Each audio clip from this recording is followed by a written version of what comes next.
যত কিছু। আর নবী করিম দরবারে আসার সাথেই তাদের কি হলো, কাতাবা ফি কুলুবি ঈমানা ও আইয়াদহুম বিরুহি, তাদের রুহানি ফয়েজ আর ঈমানের নূরটা দিয়ে দিল। মানে অন্ধকার থেকে আলোর মধ্যে চলে।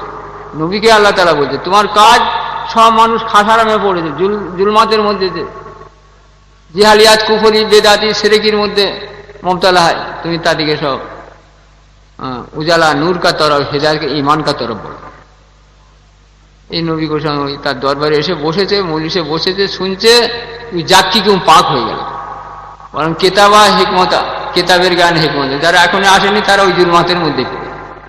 আবু জেহেল, আহলা কোনোদিন নবী গোসাম দরবারে আসেনি, মানে বললেন ও কি করে নবী হলো না, ওই জীবন দিয়ে একটা কথা বলার জন্য কিয়ামত পর্যন্ত থাকবে, আর কে হেদায়েত করতে পারে। তাদের